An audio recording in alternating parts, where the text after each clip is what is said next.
चुनाव आने वाले हैं और तालियां इतनी कम।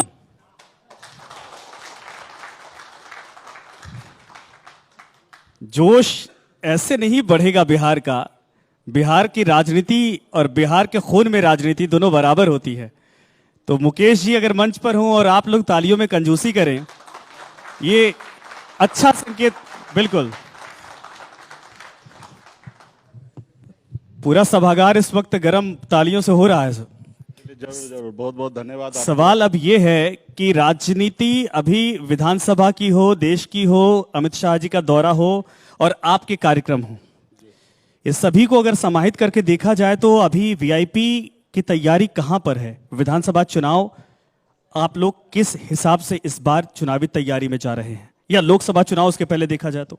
नहीं, देखिए, अभी तो सबसे पहली बात है कि देश में लोकसभा चुनाव है। हाँ। 2024, और हम लोग अभी 24 के ऊपर ज्यादा फोकस रखे हैं। हाँ। और बिहार, उत्तर प्रदेश, झारखंड, तीनों स्टेट में हाँ। अभी हम लोग संगठन पे लगे हुए हैं। जी। संगठन को कितना मजबूत कर सकते हैं। हाँ। और चुनाव के लिए 24 घंटा हम लोग रेडी रहते हैं। हाँ। हर काम के लिए 24 घंटा रेडी रहते हैं। इसी तरीके से चुनाव काम के लिए भी 24 घंटा रेडी है। और निश्चित तौर पे पॉलिटिकल पार्टी है। हाँ। तो चुनाव हम लोग लड़ेंगे। उसके पहले हम लोग अपनी तैयारी में लगे हैं। और 25 जुलाई के बाद हम लोग गांव-गांव रोड पे हम लोग उतरेंगे और पूरे बिहार में 100 दिन का हमारा अभियान चलेगा। उस पर हम लोग कार्यक्रम करेंगे और आने वाला समय देखा जाएगा, क्योंकि हमने पूरे बिहार को और देश को बता दिया कि हमारे पास क्या ताकत है, हमारे पास क्या वोट बैंक है और हमारी क्या समस्या है। तो इस सब चीज़ को लेके करते हैं। और मैं विशेष तौर पे आपको चैनल को मैं धन्यवाद देता हूं कि आप लोग बिहार में लॉन्च किए हैं और हमारे जैसे गरीब पिछड़े समाज का आवाज को कोई पहुंचाता नहीं है। हर कोई चाहता कि दबाएं। हाँ। और ऐसे आवाज को आप लोग गांव-गांव तक पहुंचाने के लिए आप लोग बिहार प्रदेश में आए हैं। तो आपको सबसे पहले मैं स्वागत करता हूं कि आप हमारे जैसे गरीब लोगों का भी आवाज को गांव तक पहुंचाइएगा। धन्यवाद। तो इसके लिए मैं तहे दिल से आपको धन्यवाद देता हूं। आपने कहा कि हम लोगों तक जाएंगे, गांव मोहल्लों तक जाएंगे। सवाल ये कि बड़े बड़े मंच सज रहे हैं। भारतीय जनता पार्टी, अभी 2-3 रैलियां हुई अमित शाह जी की। महागठबंधन की पूर्णिया में इतनी बड़ी रैली। अब सवाल, वो बड़े मंचों से बड़ा सियासी मैसेज दे रहे हैं और आप गांव तक जाने की तैयारी कर रहे हैं। नहीं, देखिए, हाँ।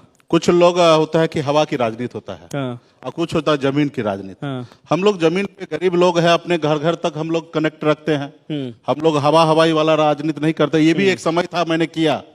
और आज भी मैं चैलेंज करूंगा कि जहां मैं खड़ा हो जाऊं, लाइन वहीं से खड़ा होता है। हाँ। गांधी मैदान दिखाना हो या जहां पे जिनके सामने में टक्कर लेना हो, वो मैं ले लेता हूं। हाँ। अभी यूपी में जाके 50 जगह हमने रैली किया और वहां पे भी अपनी हमने ताकत का एहसास करा दिया। तो ये तो बिहार प्रदेश है, हमारा अपना है। और यहाँ पे हमारी ताकत, जितने भी बिहार के पॉलिटिकल पार्टी है देश में, यूं कह ले, सबको पता है कि हमारी ताकत क्या है। अभी हाल फिलहाल में आपने बोछा में हमने चुनाव लड़ा। जो सीट हमने 12,000 वोट से जीता था, वो सीट को जो हमारे सामने में था उसको 37,000 वोट से हारना पड़ा। अकेले दम पर हम 30,000 वोट लाते हैं और 4 पार्टी मिलकर 45,000 वोट लाते हैं। तो ये हमारी ताकत है। जहां हमने लड़ा वहां हमारे दुश्मन को हार हुआ है और हम एक अच्छे वोट लाए हैं। और आज हमारे पास एवरेज वोट 15% हमारे पास एवरेज वोट हमारे पास है। और मजबूत हमें पता है कि आज की तारीख में बिहार में सरकार, चाहे राज्य का सरकार हो या केंद्र की सरकार हो, बिहार में निषाद समाज, वीआईपी पार्टी को कोई इग्नोर नहीं कर सकते हैं। और यही मौर्या होटल है। एक हमारे साथी ने थोड़ा हिरिंग मिरिंग किया, वो सीएम बनने से रह गए। तो बिहार में निषाद के साथ कोई भी खेला नहीं हो सकता है। और निषाद जिसके साथ रहेंगे वो आगे बढ़ेंगे, जिनके साथ हम लोग नहीं रहेंगे वो आगे नहीं बढ़ पाएंगे। लोग तो ये भी कह रहे हैं कि आप डिप्टी सीएम बनने से रह गए। हाँ, ठीक है। हाँ। देखिए, हमारे पास खोने के लिए क्या है? हाँ। हमारे पास खोने के लिए सिर्फ मेरी अपनी जिंदगी है, जान है, और पाने के लिए पूरे संसार है। हाँ। और अभी तो हम राजनीति में अभी कह सकते हैं जुम्मा 8 दिन हुआ है। हाँ। अभी हमें 40 साल राजनीति में रहना है, देश में राज्य का सेवा करना है। अभी मेरे पास बहुत समय है। और उन लोगों को जिनको विरासत में राजनीति मिलना है, वो समय रहते हुए अपनी कुर्सी पकड़ ले, नहीं तो ये कुर्सी कहां चला जाएगा उनको भी नहीं पता रहेगा। तो इसलिए हमें बाबूजी विरासत में नहीं दिए हैं। हाँ। आज जिस जगह पे, जिस मुकाम पे हैं, अपने दम पे हैं, मेहनत के दम पे हैं। हाँ, मैं आदरणीय श्री लालू प्रसाद यादव जी को मानते हैं कि वो अपने दम पे जहां पे भी पहुंचे। हाँ। बाकी तो कोई हीरो बनने के लिए गया, वहां पे फ्लॉप हो गया, कोई क्रिकेट खेलने के लिए गया, वहां पे फ्लॉप हो गया। हाँ, हम निशा मजदूर का बेटा मुंबई गए, 900 रुपया महीना नौकरी करके मुंबई जैसे जगह पे झंडा गाड़ के आए। हाँ, ये तो बिहार अपना प्रदेश है। तो आने वाला समय में सबको सोचना पड़ेगा। हाँ। और वीआईपी पार्टी को इग्नोर कोई नहीं कर सकते। और अभी तो बहुत कैसे समय है। ये जरा आप गणित अगर समझाइए हमें। एक को कह रहे कि हीरो बनने गया तो चला आया, एक को कह रहा है क्रिकेट खेलने गया तो फ्लॉप होके आ गया। सवाल ये कि चेहरे तो यही दिख रहे हैं। अगर गठबंधन की दिशा में जाते हैं तो इन्हीं के साथ रहना पड़ेगा, ये वरना अकेले अगर सारे विधानसभा सीटों पर लड़ने की पार्टी उस हिसाब से तैयार हो गई तो कैसे करेंगे? नहीं नहीं, सही बात है। आज की तारीख में कुछ दिनों के लिए तो ये है कि गठबंधन की राजनीति देश में भी चल रही है। हाँ, और अभी गठबंधन की बात होगा। हाँ, और इसी चेहरे के साथ चलना पड़ेगा। हाँ। अच्छा हो या बुरा हो, इसी के साथ चलना तो पड़ेगा। उधर वाला वो जो हीरो बनने गया था उधर, या जो क्रिकेटर बनने गया था उधर? नहीं, अभी तो फिलहाल अभी ये लोग अभी पिक्चर में नहीं है। हाँ। ठीक है, अभी ये राज्य में यूपीए और एनडीए होगा। अच्छा। और यूपीए एनडीए को दोनों को मैं नजदीक से देखा हूं, दोनों के साथ मैंने काम किया है। और आज मुझे जरूरत नहीं है। 2024 में हमारी पार्टी से कोई प्रधानमंत्री का कैंडिडेट नहीं है। और मुझे बहुत जल्दी नहीं है कि हमें सांसद या केंद्र में मंत्री बनना है। जिनको प्रधानमंत्री बनना है, जिनको दिल्ली में सरकार बनाना है, उनके अपने एजेंडा को पूरा करना है। उनको हमारे भी एजेंडा के बारे में सोचना पड़ेगा। हम किसी के साथ गठबंधन में जाएंगे, अगर उनकी विचार को अगर हम अडॉप्ट करते हैं, उनकी विचार को अगर मैं मानता हूं, तो हमारे भी विचार को उनको मानना पड़ेगा। जैसे हमारे विचार है कि बंगाल में निषाद को आरक्षण मिला है, दिल्ली में निषाद को आरक्षण मिला है, तो बिहार में क्यों नहीं? जब देश हमारा एक है, हमारा संविधान एक है, देश के प्रधानमंत्री एक है, तो हमारे साथ भेदभाव क्यों हो रहा है? तो ये हमारी विचार है कि ये इस पे काम होना चाहिए। अगर दूसरे का विचार है कि मंदिर बनना है, तो ठीक है, आपकी विचार है। लेकिन हमारे विचार है कि गरीब का कल्याण हो, गरीब के लिए हॉस्पिटल बने। हमारा सोच है कि गरीब के लिए पढ़ने के लिए स्कूल मिले। आज बिहार में अच्छा एक बड़ा संख्या है, आज भी पढ़ाई लिखाई से दूर है। आज अब बिहार में ऐसा है कि गरीब लोगों को इलाज नहीं हो पा रहा है। आज वो दम तोड़ दे रहा है, उसके पास पैसा नहीं है, प्राइवेट हॉस्पिटल में जाके अच्छा खर्चा करके अपने बच्चे को जान बचा दे। आज वो दम तोड़ रहा है। ये व्यवस्था किनको करना है? आज हम चाहते हैं कि ये व्यवस्था सही हो। मंदिर तो हमें दिल में बनाना है। हाँ। हम अगर हिंदू हैं, हम सनातन हैं, तो हम मंदिर अपने दिल में बनाएंगे, हम आस्था रखेंगे। लेकिन आज जरूरी क्या है?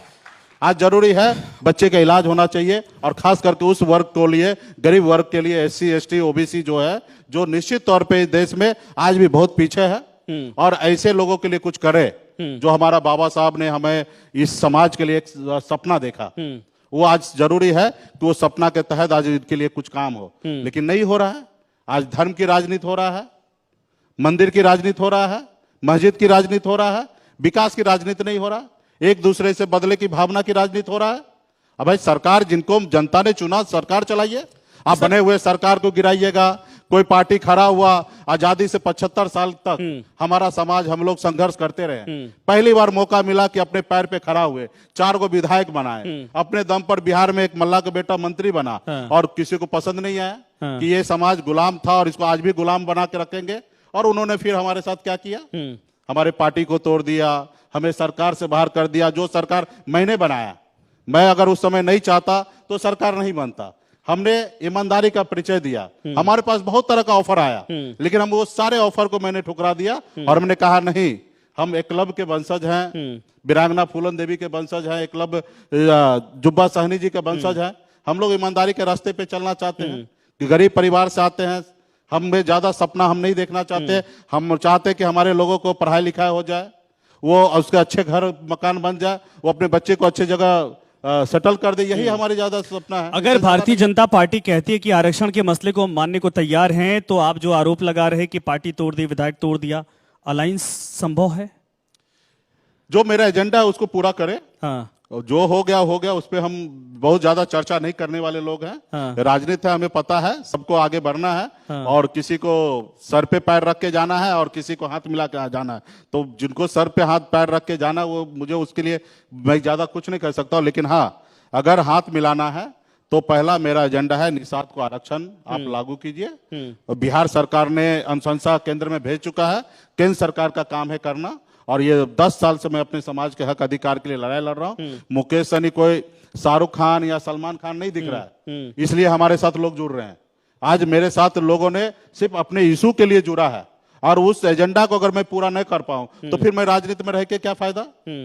सिर्फ सांसद और विधायक बनने के लिए मैं नहीं आया। अगर मैं सामने वाले को जिंदाबाद करता तो शायद अभी भी मंत्री में बना रहता।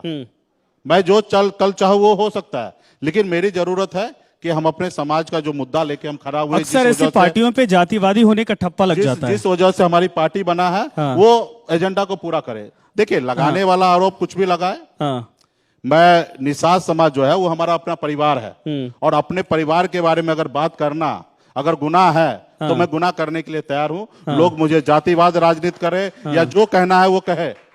मैं मानता हूं कि निषाद समाज जो है वो हमारा अपना परिवार है, और उसके हक अधिकार के लिए, उसकी आवाज उठाने के लिए मुझे जो भी करना पड़े मैं करूं, क्योंकि आज उन्होंने ही सनब मल्ला को सनब मल्ला कहा, और इसलिए आज दुनिया हमारे सामने में झुकने के लिए तैयार है। अगर ये शायद हमारे साथ ना हो तो फिर मेरे वजूद क्या है। अच्छा, तो किसी से बातचीत हुई है? इन्हीं के दम पे मैं यहाँ तक पहुंचा हूँ। हाँ। और जब यहाँ पे पहुंचा हूं तो निश्चित तौर पे इनके लिए काम करूं। आज भारतीय जनता पार्टी हिंदू की बात करते हैं।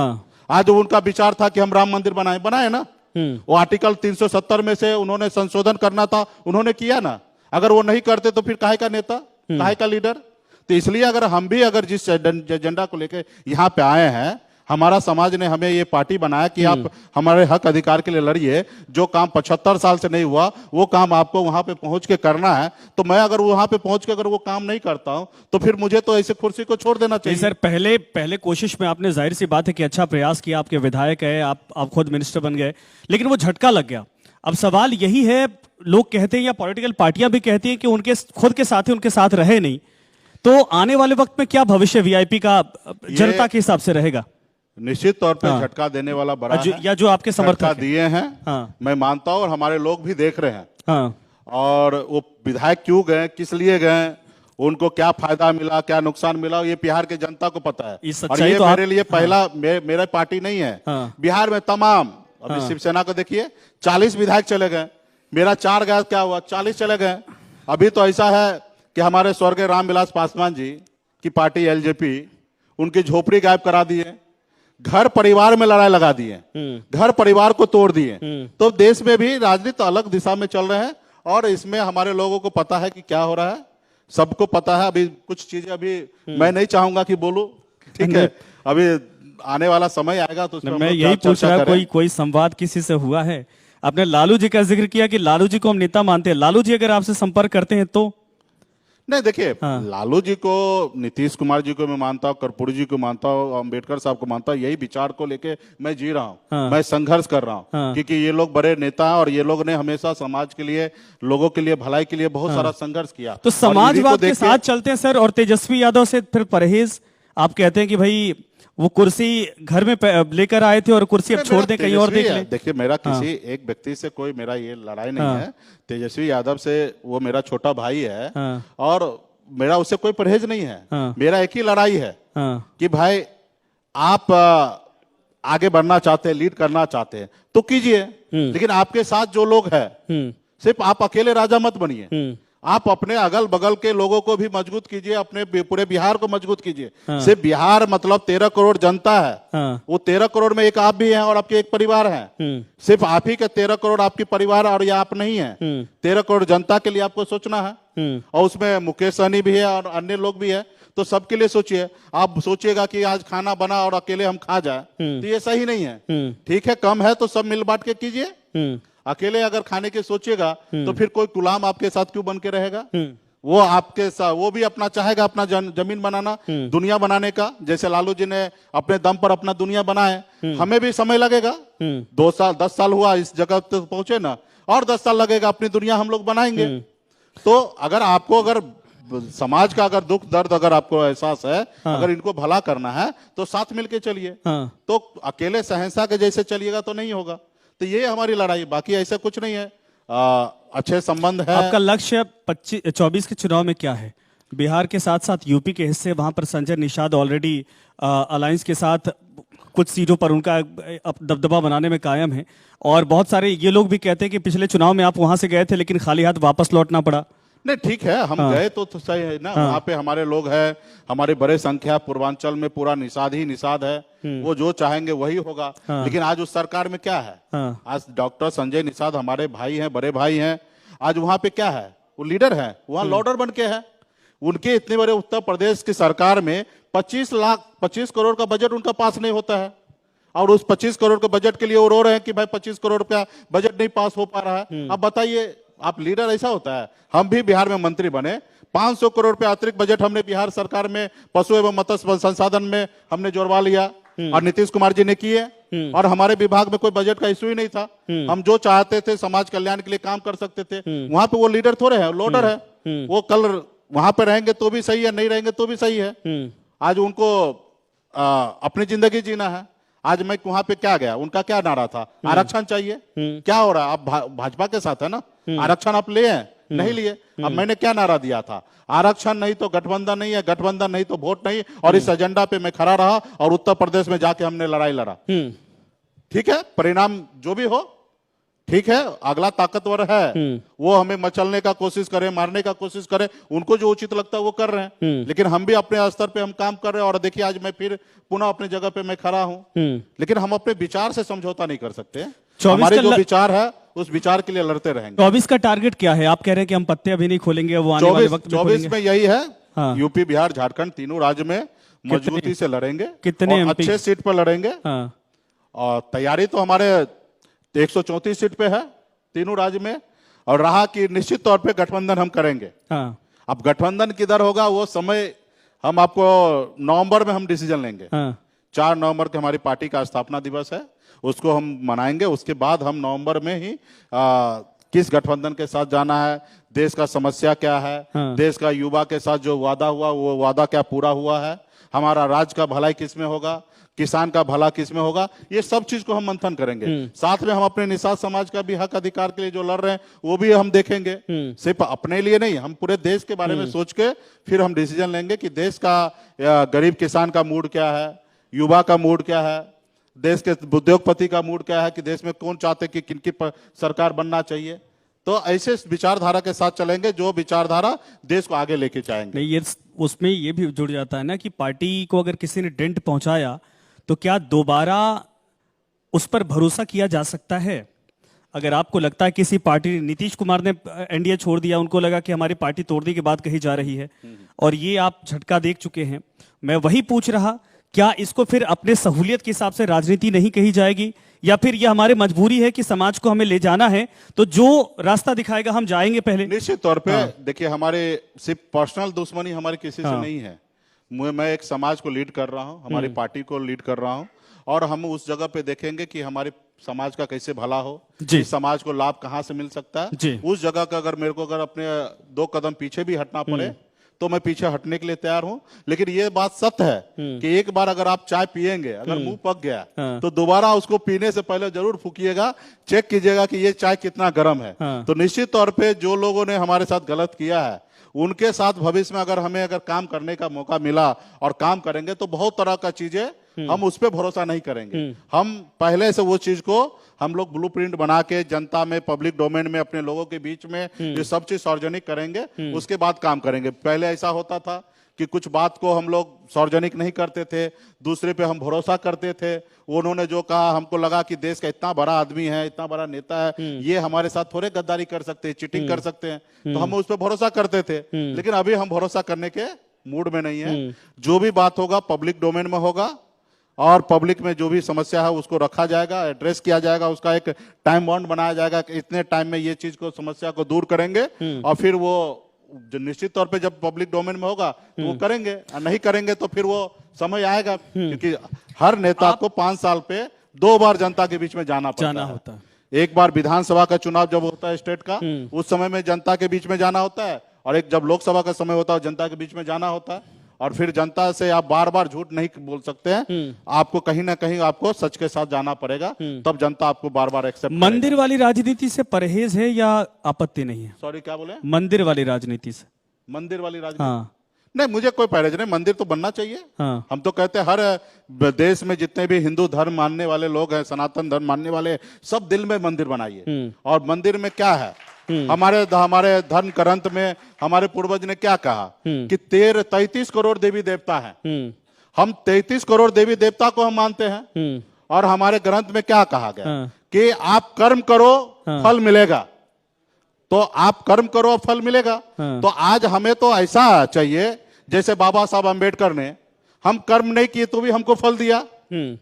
आज हम उनके लिए कुछ नहीं किए तो भी वो हमारे लिए आरक्षण दिए। तो हम तो चाहेंगे कि हम बाबा साहब को पूजे जी। रहा कि हम जिस धर्म में जन्म लिए उसको हम अपने दिल में जगह बनाए रखें। हर जाति धर्म हमें भगवान जो है इंसान बना के भेजा और हम इंसान बन के रहे और हम भी जिए, हम भी इस धरती में पे सांस ले और हम चाहेंगे कि दूसरे धर्म के लोग भी, दूसरे मजहब के लोग भी इस धरती पर जिंदा रहे और वो सांस ले। हमारा कोई अधिकार नहीं है कि वो ना रहे। अच्छा, गरीब गुरबों की बात करते हैं। विधानसभा में जब लड्डू फेंका गया उस पर आपकी टिप्पणी नहीं आई? सॉरी, क्या बोला आपने? टिप्पणी नहीं आई जब लड्डू फेंका गया था। हाँ, सदन में जमकर हंगामा हुआ, अंदर बाहर दोनों जगह। देखिए, अभी मैं वो स्थिति में नहीं हूं कि सब जगह मैं घुसूं। हम अपने काम में लगे हैं। हम बहुत ऐसे चीज को हम छोड़ के चलते हैं कि समय आएगा तो उस पर बात होगा। हम अपने रास्ते पे काम करने में सर, मैं संकेतों की तरफ जाना चाह रहा हूँ, आप आ नहीं रहे। सॉरी, मैं संकेतों की तरफ जाना चाह रहा हूँ, आप आ नहीं रहे। क्या अभी वो नहीं निकलेगा ना, क्योंकि हम अभी सीधा स्ट्रेट चलना चाहते हैं। लेफ्ट राइट हम देखना नहीं चाहते हैं।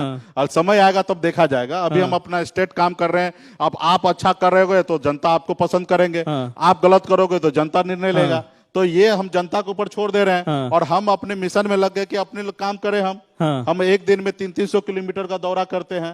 हम लगातार 7-7 दिन, एक बार पटना से निकलते हैं तो एक हफ्ते के बाद पटना लौटते हैं। तो हम अपना काम पे लगे हुए हैं और हम अपना काम जितना अच्छा कर लेंगे। अच्छा, एक छोटा सवाल सर, 24 और 25 दोनों में एक ही साथ रहेंगे जिसके साथ जाएंगे अलायंस में, या अलग अलग भी हो सकता है परिस्थितियों के हिसाब से? नहीं, देश में अभी 2 ही को धारा होना है, एनडीए और यूपीए। और इसी 2 धारा होगा और इसको हमने आपको पहले भी बोल चुका है कि उसी हिसाब से हम सोचेंगे। आप कितना बार भी पूछेगा तो ये नहीं खुलेगा कि कहाँ क्या होगा। हम निश्चित तौर पे हम ये कह रहे हैं कि हमारे जो एजेंडा को अडॉप्ट करेंगे उनके साथ हम काम करने के लिए तैयार हैं। ठीक है सर, बहुत बहुत धन्यवाद, आपने समय दिया, मंच साझा किया। मुकेश सैनी जी के लिए एक बार जोरदार तालियां फिर से। चलिए, बहुत बहुत धन्यवाद।